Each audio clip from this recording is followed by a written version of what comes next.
સચ્ચિદાનંદ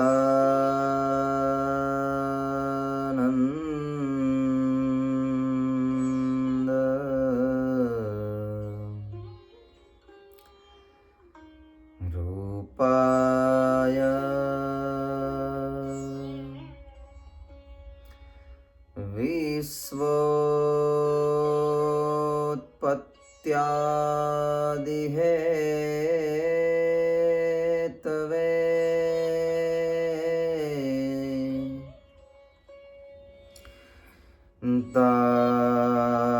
તાપત્રય વિનાશાય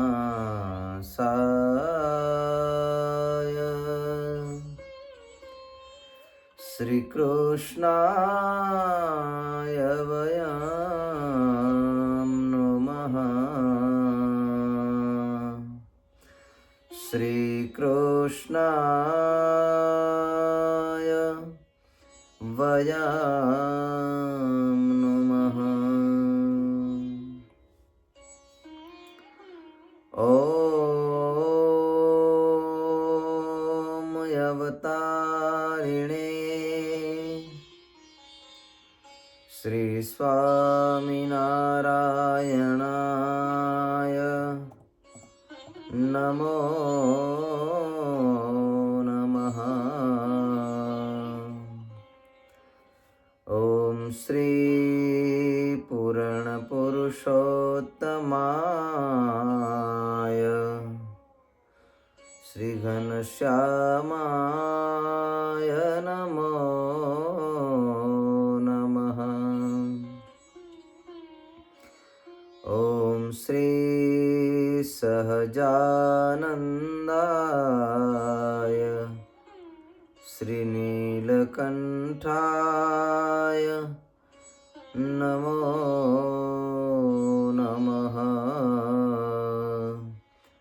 શ્રી નીલકંઠાય નમો નમઃ.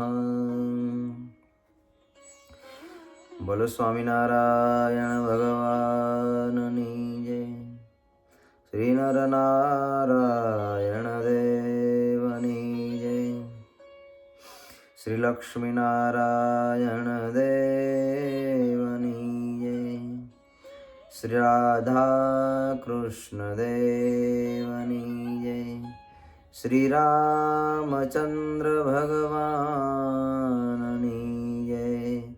શ્રી વિઘ્ન વિનાયક દેવની જય. શ્રી કાષ્ટભંજન દેવની જય.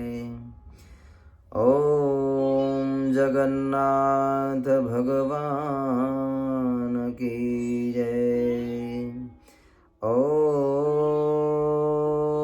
નમઃ પાર્વતી પતયે હર હર મહાદેવ.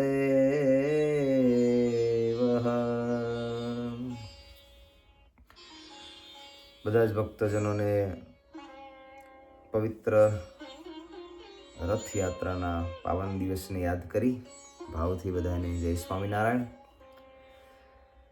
અનંત બ્રહ્માંડના અધિપતિ પરાત્પર પરબ્રહ્મ ભગવાન સ્વામિનારાયણ એમની પૂર્ણ કૃપાથી આપણે સૌ કોઈ ભગવાનની ભક્તિ સત્સંગ કરીએ છીએ. આવતા પવિત્ર દરેક અવસરો ઉત્સવો એને આપણે ઉજવીએ છીએ. રથયાત્રા મહોત્સવ એટલે અષાઢ મહિનાની બીજનો આ મહોત્સવ હોય છે. ખૂબ ધામધૂમથી આ મહોત્સવ જ્યારે ઉજવતા હોય છે ત્યારે ભારતભરની અંદર આ મહોત્સવ પરબ્રહ્મ નારાયણને રાજી કરવા, પોતાના ભક્તિના આધાર રૂપ એક આ ઉત્સવ છે. ભક્તિને પોષણ આપનારો આ ઉત્સવ છે. એ ઉત્સવ એ અતિ દિવ્ય અને ભવ્ય ઉજવાઈ રહ્યો હોય છે ભક્તજનો. એ જ ભગવાન સ્વામિનારાયણે આપણને સૌ કોઈને ઉત્સવની પરંપરા આપી છે. નિજ મંદિરમાં વિરાજમાન વહાલા ઘનશ્યામ મહારાજ, નરનારાયણ દેવ, લક્ષ્મીનારાયણ દેવ, બાલકૃષ્ણલાલ ભગવાન, રામચંદ્ર પ્રભુ, હનુમાનજી, ગણપતિ, સર્વે દેવતાઓ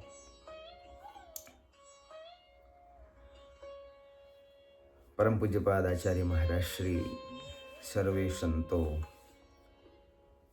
શ્રીહરિના લાડીલા સર્વે ભક્તજનો, પવિત્ર આગામી આવતો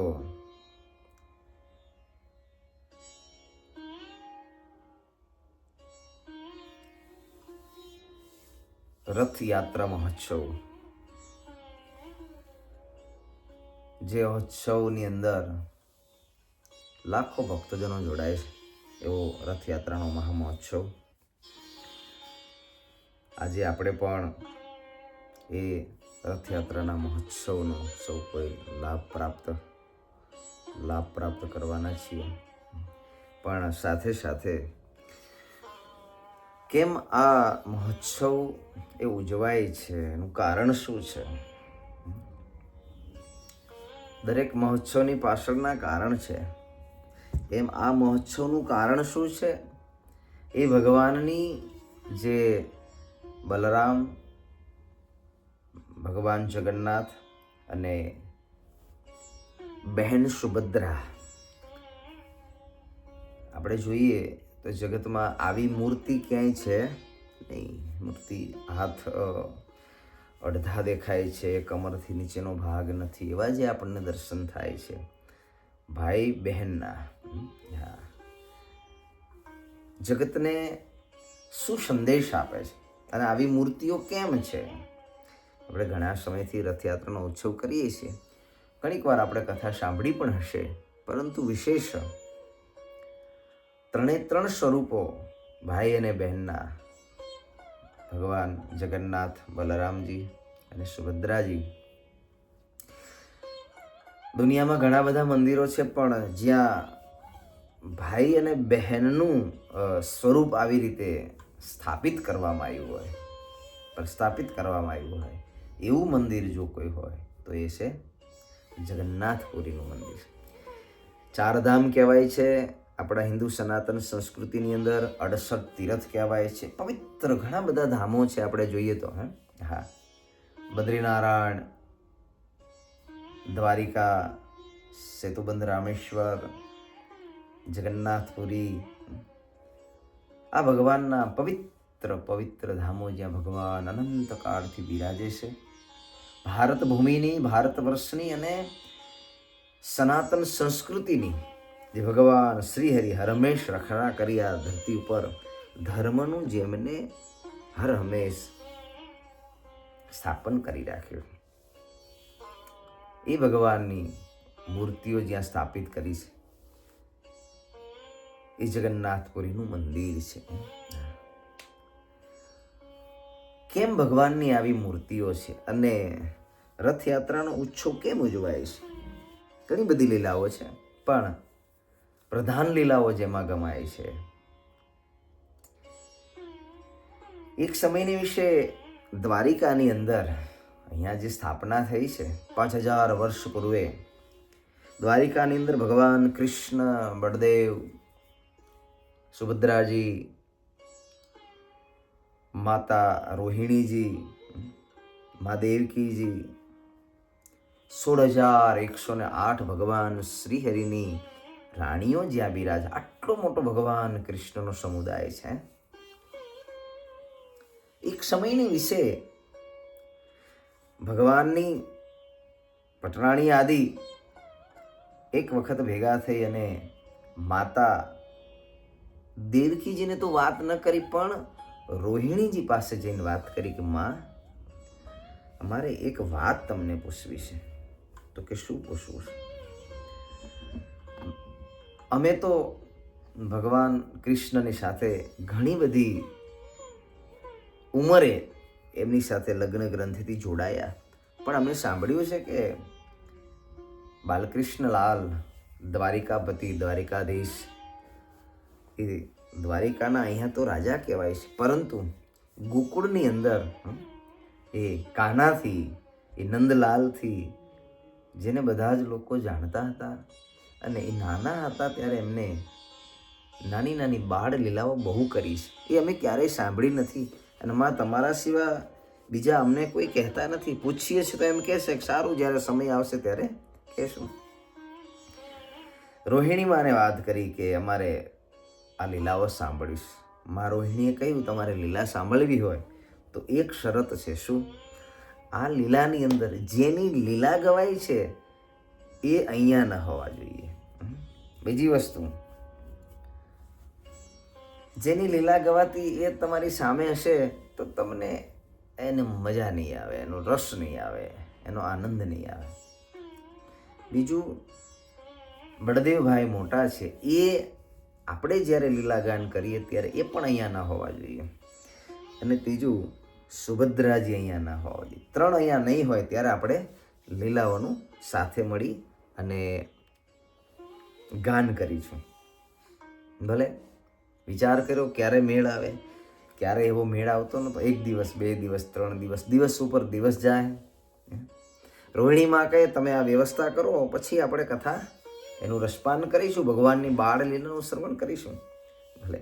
ભગવાન દ્વારિકાધીશ, બળદેવજી, સુભદ્રાજી, બધી જ ભગવાનની પટરાણીઓ એક વખત દ્વારિકાની અંદર ભેગા કરી અને ચોસર રમવાનું ચાલુ કર્યું. આપણે પણ રમતા અને ગુજરાતી ભાષામાં ચોગઠા કહેવાય. હા, હાથમાં ચોકઠા હોય એ ચોકઠા પાસા નાખવાના, પછી જેટલા અંદર નંબર આવે એટલા આગળ ચાલવાનું અને છેલ્લે વચ્ચે મેન મધ્ય મહેલની અંદર કોણ જલ્દી પહોંચે છે આ પાસાની રમત છે. હા, જે પાસાની રમતની અંદર કોણ જીતે છે આવી રમત રમવા માટે થઈ અને કૃષ્ણ બલરામ ને પટરાણીઓ બધા ભેગા થયા. રમતા રમતા રમતા રમતા રમતની અંદર એટલા બધા મશગુલ થઈ ગયા. મશગુલ થયા પછી બધી જ પટરાણીઓ ધીરે ધીરે ધીરે ધીરે ઊભી થઈ અને ચાલવા લાગી. છેલ્લે 3 જ વધ્યા, કૃષ્ણ, બલદેવ અને સુભદ્રા. રમતા રમતા વિચાર આવ્યો કે બધા જતા રહ્યા, આપણે 3 વધ્યા, આપણે 3 જ વધ્યા છીએ, કેમ બધા જતા રહ્યા? સુભદ્રાએ કહ્યું કે કૃષ્ણ કંઈક તો છે જ, આવું બને નહીં, બધા મૂકી મૂકીને કેમ જતા રહ્યા? ડાળમાં કંઈક કાળું છે. ભગવાન કૃષ્ણ કે બેન કાળું નહીં, આ તો ડાળ આખી કાળી છે, કંઈક તો ચાલે છે, ચાલો. આ બાજુ રોહિણીજી એક મહેલની અંદર બેસી બધી જ ભગવાનની 16,108 રાણીઓ આવી અને આ ભગવાનના બાળ ચરિત્રનું શ્રવણ કરે. આ સત્સંગ સાંભળે છે.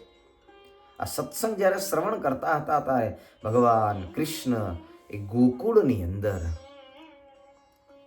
જે અસુરોનો સંહાર કરી ગોપીઓની સાથે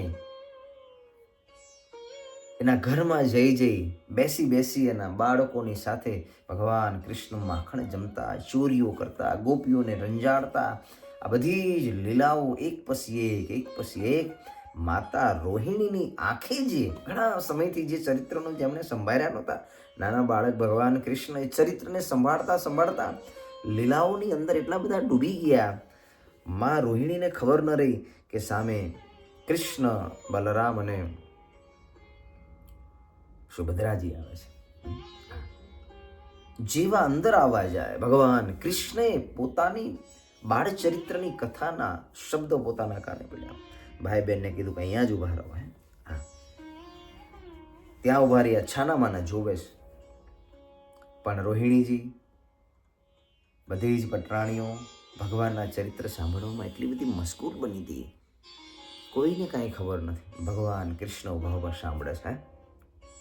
ભગવાન પણ આ પોતાની લીલાઓની અંદર એટલા બધા ઉત્પ્રોત થયા. સુભદ્રાજીએ પણ પહેલી વાર આ બધી લીલાઓ સાંભળી હતી અને ભગવાન બળદેવજીએ પણ આવી લીલાઓ તો પહેલી વખત સાંભળી. કૃષ્ણના બધા જ લીલા ચરિત્રોને શ્રવણ કરતા બધા જ એ લીલાઓની અંદર એટલા બધા ઓતપ્રોત થયા કે ભગવાન કૃષ્ણ, સુભદ્રા અને બલરામ છે એમના શરીરો ઓગળવા લાગ્યા. જેમ કોઈ માખણનો પીંડો ધીરે ધીરે એનો આકાર બદલીને ઓગળી જાય ને, હા, અસ્તિત્વ ભૂલાવા માંડ્યું. હા, દેહ અસ્તિત્વ જે છે એ ભૂલાઈ અને આત્મરૂપ એ ભાવની અંદર બધા ઊંડા ઉતરવા લાગ્યા. આપણા શાસ્ત્રો, આપણા સંતો, આપણા ઋષિમુનિઓ એમ કહે કે પરમાત્મા એ સ્વરૂપને, એ ચરિત્રને યાદ કરતા થકા પોતાના અંગ ઓગળવા લાગ્યા છે, એકરૂપ થવા લાગ્યા. ભગવાન એક રૂપ થયા, જાણે કે હમણાં જ ભગવાન પોતાનું આજે પાર્થિવ શરીર છે ને છોડી દેશે. નારદજીની ચિંતા થઈ.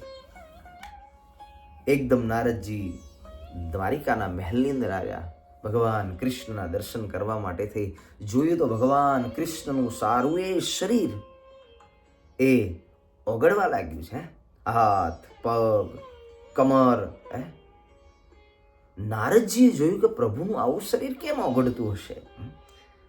નારદજીએ ત્યાં નાદ કર્યો, પ્રભુ દ્વારિકાધીશના ચરણની અંદર વંદના છે.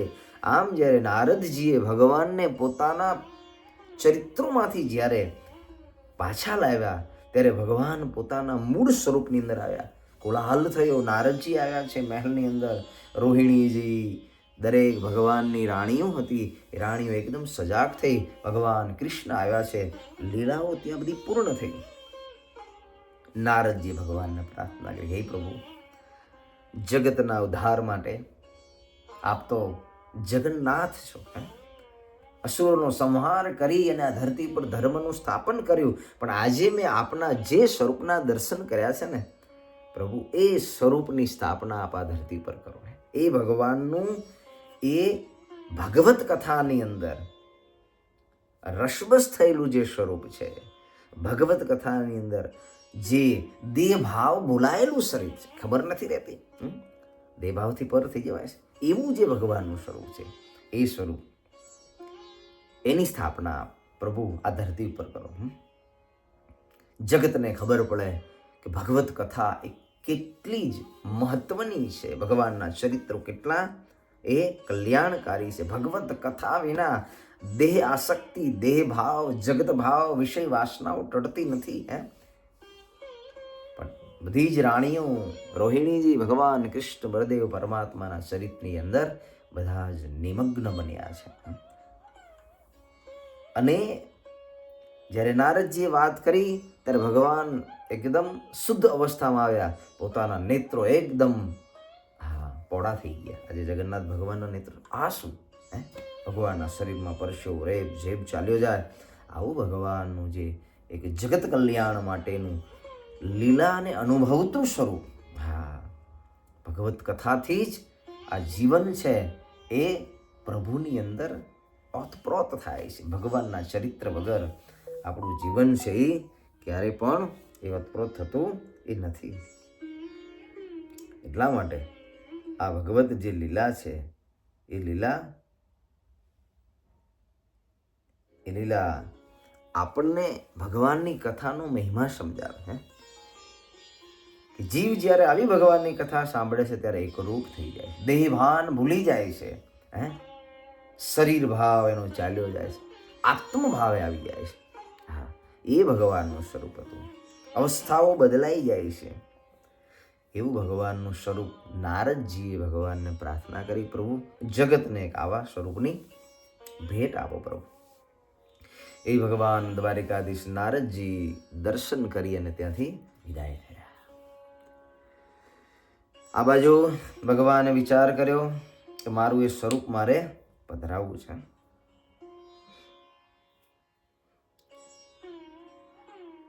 એ જ વખતે જગન્નાથ પુરીની અંદર ઇન્દ્રદ્યુમ્ન નામના રાજા, એનું રાજ્ય હતું. એ માલવાના રાજા કહેવાય. આ ઇન્દ્રદ્યુમ્નને એક વખત ભગવાન જગન્નાથજી દર્શન દીધા. રાજા બહુ જ પવિત્ર હતા, ભક્તિભાવ વાળા હતા. ભગવાને એક વખત રાજાને કહ્યું, રાજા તું ભજન કરસ, ભક્તિ કરસ, મારા સ્વરૂપનું કાયમ, જગન્નાથ સ્વરૂપ, એ જગન્નાથ સ્વરૂપનું તું કાયમ દર્શન કરસ. એ જગન્નાથ સ્વરૂપ મારે અહીંયા પધરાવવું છે. પુરાણોની અંદર, ઇતિહાસોની અંદર ભગવાન જગન્નાથની ઘણી બધી કથાઓ. એ જગન્નાથ સ્વરૂપની એ રાજા નિત્ય પોતાનું રાજ્ય કાજને છોડી અને નિવૃત્ત થઈ અને ભગવાનની સેવા અને પૂજા એ બંને કરતા હતા. ઇન્દ્રદ્યુમ્ન રાજા અને એમના ધર્મપત્ની ગુંડીચા દેવી. ગુંડીચા દેવી રાજાને સ્વપ્નની અંદર ભગવાને કહ્યું. રાજા વિચાર કરવા લાગ્યા, સ્વપ્ન સાચું છે ખોટું છે? ભગવાને કહ્યું કે રાજન, એક મંદિરનું નિર્માણ કરો અને એક સરોવર બનાવો. નીલાંચલ પર્વતની ગુફાઓની અંદર મારું નીલમાધવ નામનું સ્વરૂપ છે, જે સ્વરૂપની ત્યાંના આદિવાસીઓ જે છે, કબીલાવાળા આદિવાસી કબીલાવાળા, એ નીલમાધવ ભગવાનની પૂજા કરશે. મારું સ્વરૂપ ઘણા વર્ષોથી ત્યાં છે. એ સ્વરૂપને તમે અહીંયા લાવીને સ્થાપિત કરો. આજે જગન્નાથ ભગવાન જ્યાં બિરાજમાન છે. રાજા વિચાર કરે કેમ કરીને આ સ્વરૂપને લાવવું. રાજાની સત્તા તો હતી, પણ રાજા તો ભગવતી હતા, એમ કેમ લઈ આવે? બીજાના દિલ દુભાય, જે ગુફાઓની અંદર કોઈને ખબર નથી, એ ભગવાને પોતાના સ્વરૂપની સ્થાપના કરવાની વાત કરી.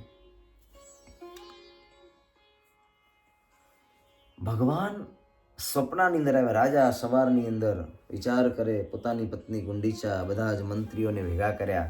બધાને ભેગા કરીને કહ્યું કે આવું સ્વપ્ન થયું છે. ભગવાન મને મંદિર બનાવવાની આજ્ઞા કરી છે અને નીલમાધવનું સ્વરૂપ અને અહીંયા એક સરોવર બનાવવાની આજ્ઞા કરી છે. હા, નીલાંચલ પર્વતની ગુફાઓની અંદર એ સબર જાતિના બધા કબીલાવાળા, એ કબીલાવાળા એમાં એક વિશ્વવસુ હતા. એ કબીલાના મુખિયા હતા, માવડી હતા. એ નીલમાધવની મૂર્તિના પોતે ઉપાસક હતા. છાનીમાની લાખેલી મૂર્તિઓ. એવું કહેવાય છે કે એ નીલમાધવની છાનીમાની મૂર્તિઓ, એ મૂર્તિઓ ભગવાન કૃષ્ણ જ્યારે દેહ છોડી અને જ્યારે ધામમાં ગયા ત્યારે એ ભગવાનનો દિવ્ય જ્યોતિ, જ્યાં ભગવાનની મૂર્તિ સ્વરૂપ, એ દિવ્ય જ્યોતિ એ સમુદ્રની અંદર તરતો તરતો તરતો તરતો ચાલ્યો આવતો. ત્યારે આ શબરના બધા જ જે કબીલાવાળા હતા, એ આ દિવ્ય જ્યોતિને જોયેલો અને એ દિવ્ય જ્યોતિ ત્યાં પધરાવેલો, અને એ દિવ્ય જ્યોતિ પધરાવેલો ત્યાં એ આ મૂર્તિઓ સ્થાપના કરેલી હતી. એ મૂર્તિઓ ભગવાનનું દિવ્ય તેજ. હા, રાજાને ખબર પડી. રાજાએ વિચાર કર્યો કેમ કરીને મૂર્તિઓ લાવી. પહેલા ભગવાને મને મંદિરની સ્થાપના કરવાની વાત કરી, મંદિર બનાવવાનું. બધાને ભેગા કરીને કહ્યું કે ભગવાનની આજ્ઞા છે, મંદિર બનાવીએ. રાજા મંદિર બનાવે, સમુદ્ર આવે અને એ મંદિરને તોડી નાખે. એમ કરતા કરતા કરતા રાજાની હૃદય ધનસંપત્તિ ખાલી થવા માંડી. એક વખત મંદિર બનાવ્યું, વરી તોડી નાખ્યું, બીજી વખત બનાવ્યું, વરી તોડી નાખ્યું. ભગવાન સાક્ષાત આવીને કહ્યું કે રાજા, હવે મંદિર બનાવો, હવે મંદિર નહીં તૂટે. રાજાએ મંદિર બનાવ્યું સરસ મજાનું. એમાં ભગવાનને વિરાજમાન કરવા માટે થઈ અને એક દિવસ રાજા ચિંતાતુર હતા. પેલી મૂર્તિઓ લઈ આવીએ. ભગવાન નીલમાધવની મૂર્તિઓ લેવા માટે થઈને રાજાએ પોતાના માણસોને મૂક્યા. પણ મૂર્તિઓ બધી લઈ તો ગયા, પણ બધા દુઃખી બહુ થયા. એ નીલમાધવની મૂર્તિઓ લઈ ભગવાનને ન ગમ્યું. આ પણ મારા ભક્તો છે અને આ જ મૂર્તિઓ ત્યાં પધરાવશે, એવું નથી કરવું. તો ઇન્દ્રદ્યુમ્ન રાજા, એ રાજાને ભગવાને કહ્યું કે રાજન સાંભળ, શું મંદિર તારું તૈયાર થયું છે? હા. મૂર્તિઓ બનાવવા માટે થઈ અને સમુદ્રની અંદર એક વિશાળ એક લાકડું એ તરતું આવશે. શું? હા, એક વિશાળ લાકડું. એ ચંદનનું જે લાકડું આવશે, એ જે લાકડું છે, લાકડું તું અહીંયા લઈ આવીશ. હા, એ લાકડું તરતું તરતું તરતું તરતું સમુદ્રની અંદર ચાલ્યું આવતું હતું. હવે લાકડાને લાવવું છે, કેવી રીતે લાવવું?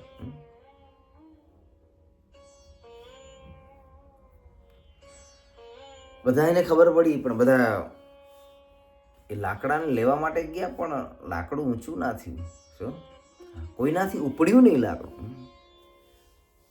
એ વખતે ભીલ જ્ઞાતિના આ બધા જ જે લોકો હતા એ બધા જ ભક્તોને બોલાવ્યા. વિશ્વવસુ મુખિયાને બોલાવી અને એને કહ્યું, આપની મૂર્તિઓ જે છે એ મૂર્તિઓ એ તમારી પાસે રાખો, આમાંથી અમે ભગવાનની મૂર્તિઓ બનાવીશું. બધાએ સહાયતા કરી અને લાકડું લાવ્યા. શું? લાકડું લાવી અને જે મંદિર હતું મંદિર સુધી લઈ આવ્યા. લાકડા, ભગવાનની મૂર્તિ આ લાકડામાંથી બનાવીશ. ઘણા બધા કારીગરો આવ્યા, બધા મહેનત કરે એ લાકડાને એમાંથી મૂર્તિ બનાવવાની, પણ એક પણ ઓજાર પોતાનું ચાલે નહીં. હા, ભગવાન વિશ્વકર્મા વિચાર કર્યો, ભગવાનનું સ્વરૂપ જ્યાં પધરાવવું છે, હું જ ભગવાનના સ્વરૂપ બનાવી અને ભગવાનનો લાભ. વિશ્વકર્મા આવ્યા. વિશ્વકર્માએ કીધું કે રાજન, હું મૂર્તિનો જાણકાર છું, કારીગર છું, લાવો તમારી મૂર્તિ હું બનાવી આપું, પણ એક શરત. તો કે શું? મને એક રૂમ આપવાનો, કમરો હોય, કમરાની અંદર બેઠો બેઠો મૂર્તિ બનાવીશ, તમારે કોઈ આવવાનું નહીં, તમારે ખાવા પીવાનું એ ચિંતા નથી મારે, એ હું મારું કરી લઈશ. શું? હા, પણ તમારે કોઈ આવવાનું. હા, હું મારી રીતે બધી જ મૂર્તિઓ તૈયાર કરી અને તમને આપીશ. આ બધી વાત બધાએ સાંભળી. એક દિવસ, 2 દિવસ, 3 દિવસ એમ કરતા કરતા દિવસ ઉપર દિવસ જવા લાગ્યા. શું? હા, જે શરત મૂકી હતી તો એ શરત નો ટાઈમ જવા લાગ્યો. શું? અંદર જે રૂમની અંદર હતા, રૂમની અંદર અવાજ આવે નહીં. વિશ્વકર્મા પોતાનું કામ કરતા, કોઈને અવાજ ના આવે, ભગવાનની મૂર્તિઓને બનાવતા થતા વિશ્વકર્મા પણ ભાવ ભીના થઈ ગયા. 21 દિવસનો ટાઈમ આપેલો, પણ જ્યારે કામ કરતા બંધ થઈ ગયા, ઇન્દ્રદમ્ન રાજા, રાણી ગુંડીચા, એ રાણી ગુંડીચા અને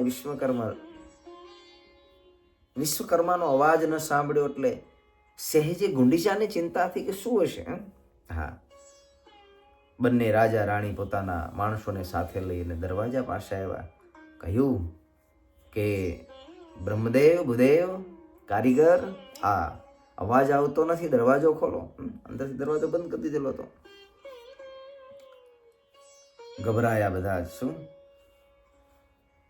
કે કારીગર ક્યાં ગયો હશે? ઉંમર હતી, વૃદ્ધ હતી, મરી તો નહીં ગયો ને ખાધા પીતા? 21 દિવસનો ટાઈમ આપ્યો હોય. માણસોને બોલાયા. હા,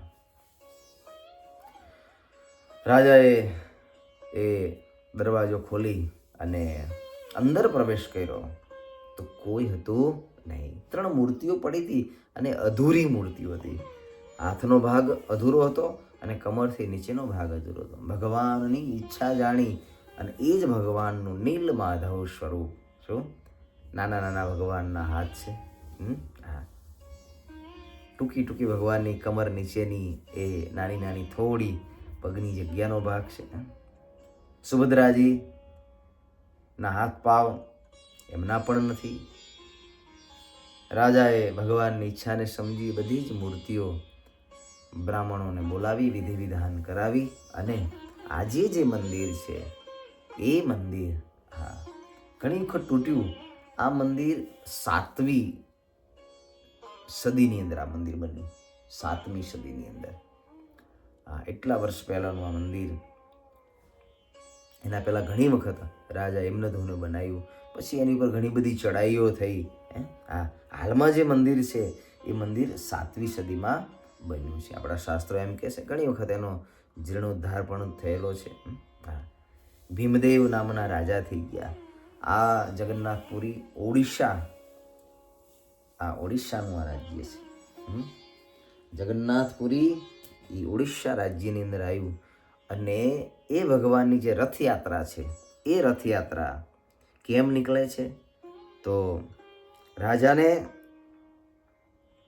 ભગવાનને પ્રાર્થના કરી કે આટલું મંદિર બનાવ્યું છે, પાછળથી મારી વંશ પરંપરાની અંદર કોઈ એમ કહે કે મેં મંદિર બનાવ્યું, અમારા પૂર્વજોએ મંદિર બનાવ્યું, ભગવાન ભક્તિની અંદર ખોટ આવે. પ્રભુને દરરોજ પ્રાર્થના કરે, ભજન કરતા થતા કહે કે હે પ્રભુ મારી પર કૃપા કરો, બસ એવી કૃપા કરજો કે કોઈ પાછળ આવે બોલે નહીં. શું? હા, એવી દયા કરજો કે પાછળથી અમારી કરેલી ભક્તિનો અહંકાર કોઈનામાં ના આવે.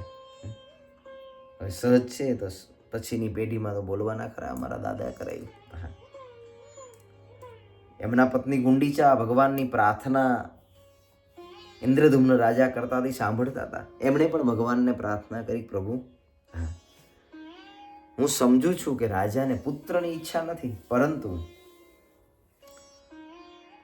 પ્રભુ આપ પણ મારી ઈચ્છાને પૂર્ણ કરજો. શું? મારે ત્યાં પ્રભુ આપ ભલે તમે મને બાળક ના આપો, પણ તમે પુત્ર બની અને મને પુત્રનું સુખ આપજો. ભગવાને બેયને આશીર્વાદ આપ્યા. વર્ષની અંદર 7 દિવસ એ જે રથયાત્રા છે એ ભગવાન મંદિરેથી જે ગુંડીચા દેવીનું જે ભવન છે, ઘર છે, ગુંડીચા મંદિર કે આજે પણ તમે જગન્નાથપુરી જાઓ તો એ ગુંડીચા મંદિર છે, ત્યાં જાય છે ને ભગવાન 7 દિવસ રોકાય છે અને માં કહીને બોલાવે છે ગુંડીચાને. અને માં ગુંડીચા નિત્ય નિરંતર ભગવાન કૃષ્ણ સુભદ્રાને પોતાના સંતાન માની અને 7 દિવસ ત્યાં રાખે છે અને લાલન પાલનને લાડ લડાવે છે. એવા ભગવાન બાળક બની અને માના ઘરે જાય છે, પુત્ર બની. એ રથયાત્રા છે. શું? હા, એ રથયાત્રાનો મહિમા તો શાસ્ત્રોમાં ખૂબ લખેલો છે ભક્તજનો. પરંતુ આ જગન્નાથપુરીનું મંદિર છે, અદ્ભુત છે. શું? હા, જ્યાં બિરાજે છે અનાદિકાળથી છે. શું? ભગવાન સ્વામિનારાયણ પણ આ જગન્નાથપુરીની અંદર મહારાજ ઘણું રોકાયા. શું? હા, મહારાજ કહેતા અમે આ જગન્નાથપુરીના મંદિરની અંદર પૂજારીનો ભક્તિભાવ જોતા મહારાજ. શું? હા, પૂજારીનો ભક્તિભાવ જોતા ભગવાન શ્રીહરિ ત્યાં પધાર્યા. શું? અને એ જગન્નાથ ભગવાનના નિત્ય નિરંતર ભગવાન દર્શન કરતા. શું? મહારાજ ત્યાં રોકાયા. ત્યાં સમુદ્રમાં નિત્ય ભગવાન સ્નાન કરતા હતા. ભગવાનનો મંગળ અદ્ભુત પરમાત્માનું દિવ્ય સ્વરૂપ, પોતાનું સ્વરૂપ છે, બીજાનું તો છે જ નહીં. ભગવાન જગન્નાથજી એ પણ સ્વરૂપ પોતાનું છે. ભગવાનના જેટલા સ્વરૂપ છે પોતાના. સમુદ્રના કિનારે થોડે દૂર સાગરના કિનારે એક વડનો વિશાળ સાયો, એ સાયા નીચે ભગવાન આવીને બિરાજમાન થતા. લોકો આવે જાય જોવે. આખા શહેરની અંદર ખબર પડી કે બાલા જોગી આવ્યા છે. હા, આ વાતની ખબર રાજાને ખબર પડી. શું? હા, રાજા ભગવાનની પાસે આવ્યો, 2 હાથ જોડીને વિનંતી કરી. શું? અહીંયા રહો તો સારું.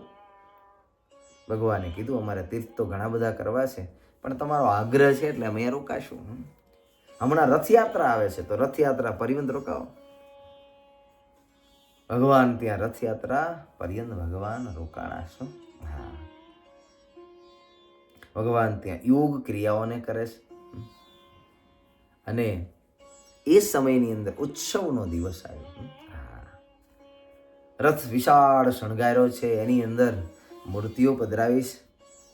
રાજા, પ્રજા, પત્ની બધા જ આ રથને ખેંચી અને ગુંડીચા મંદિર સુધી લઈ જાય છે, જ્યાં ઘર છે ભગવાનનું. હા, રાજાએ પણ પ્રભુનો પ્રતાપ જોઈને કહ્યું આપ પણ વર્ણી આવો, રથની અંદર બેસો. જે રથમાં કોઈને બેસાડતા નહોતા, ભગવાન જગન્નાથજીની મૂર્તિ હતી, પણ એ રથની અંદર બાળ પ્રભુ વર્ણીને તેની અંદર બેસાયા. શું? હા, અને બધા જ એ રથની અંદર જોડાયેલા છે. બધા જ લોકો દર્શન કરવા આવ્યા અને જોવે તો ભગવાન રથની અંદર નીચે બેઠા છે જગન્નાથપુરી, પણ એની અંદર બધાને જગન્નાથ રૂપના દર્શન થાય છે. જગન્નાથજી રૂપે દેખાય, સૌના હૈયામાં હર્ષન માય. હા, આવ્યા જનકપુર એ રીત, 3 રાત રહ્યા કરી પ્રીત. હા, ભૂપે કર્યું આવી ચડમાન, આવ્યા પુરુષોત્તમ ભગવાન. જગન્નાથ ભગવાન આપણો ભક્તિભાવ જોઈને સાક્ષાત પધાર્યા છે. ભગવાનને સ્તુતિ કરી, ભૂપતિ ભગવાનને ગુરુ માન્યા. સાક્ષાત જગન્નાથજી આપણા ગુરુ. રાજા વિવેકી ભગવાનની અદ્ભુત ઐશ્વર્યને જોયું. એ બાળ વર્ણી પ્રભુની અંદર બધાને જગન્નાથજીના દર્શન થયા. ભગવાનના શરણે બધા આવ્યા છે. પ્રભુ આપ અહીંયા રોકાવ, જગન્નાથપુરીને છોડીને ક્યાંય જશો નહીં. અદ્ભુત ભગવાન ત્યાં જગન્નાથ રૂપે દર્શન આવેલા અને રાજાએ ભગવાનની ખૂબ સેવા કરી. અને ત્યાં ઘણા બધા અવિવેકી અસુરો વેગધારીઓ હતા. ભગવાને ત્યાં એ બધાનો સંહાર કરાવેલો. એ પવિત્ર જગન્નાથપુરીનો એ પવિત્ર દિવસ ભક્તજનો, તો એનો સુંદર મજાનો ઉત્સવ એ ભારતભરમાં બધે ઉજવાય છે. અને આપણે પણ એ સુંદર ઉત્સવ સુંદર રીતે ઉજવીએ. અને ભગવાન જગન્નાથજી એ જ ભગવાનનું સ્વરૂપ છે. બધા આપણે ઘણી વખત વાત કરીએ છીએ, ભગવાન એક જ છે, બધા ભગવાનના સ્વરૂપ છે. તમે કોઈ પણ સ્વરૂપનું ભજન કરો, પૂજન કરો તો એક ભગવાનની જ પૂજા થાય છે. માટે એ ભગવાનની સેવા પૂજા એ નિત્ય નિરંતર આપણે કરીએ છીએ. અને આ ઉત્સવનો આપણે બધા લાભ લઈએ અને ભગવાનના વિશેષ ભક્તિભાવની અંદર આપણે સૌ કોઈ એ ડૂબીએ. તો આજની પવિત્ર રથયાત્રાની દિવ્ય કથાનું આપણે સૌ કોઈ શ્રવણ કર્યું. ભગવાન કેમ અને કેવી રીતે એ જગન્નાથપુરીને પધાર્યા, એ ઇતિહાસ અને રથયાત્રા કેમ કઢાય છે. બાળક બની અને ભગવાન એ મા ગુંડીચાને મા બનાવી અને ત્યાં જાય અને અઠવાડિયું 7 દિવસ ત્યાં રોકાય છે. આ ભગવાનના ચરિત્રોને જે સાંભળે છે એનું જીવન છે એ ધન્ય બને છે અને અંતે જીવ પરમપદને પામે છે. એવી આ દિવ્ય કથા છે. તો ભગવાનના ચરણમાં પ્રાર્થના કરીએ, એ પ્રભુ ભજન ભક્તિ એ વિશેષ જીવનની અંદર વૃદ્ધિ થાય અને અમારું જીવન જે છે એ જીવન ભક્તિના માર્ગે આગળ વધે. એ ભગવાનના ચરણમાં પ્રાર્થના કરીએ. અંતે ભગવાન શ્રી સર્વનું મંગલ કરે. આજની કથાને ભગવાનના શ્રી ચરણોની અંદર વિરામ કરીએ. બોલો સ્વામિનારાયણ ભગવાનની જય. શ્રી નરનારાયણ દેવની જય. લક્ષ્મીનારાયણ દેવની જય. જગન્નાથ ભગવાન કી જય. વિઘ્ન વિનાયક દેવની જય. કષ્ટભંજન દેવની જય. ઓમ નમઃ પાર્વતી પતયે. હર હર મહાદેવ. બધા ભક્તોને ભાવથી જય સ્વામિનારાયણ. જય સ્વામી.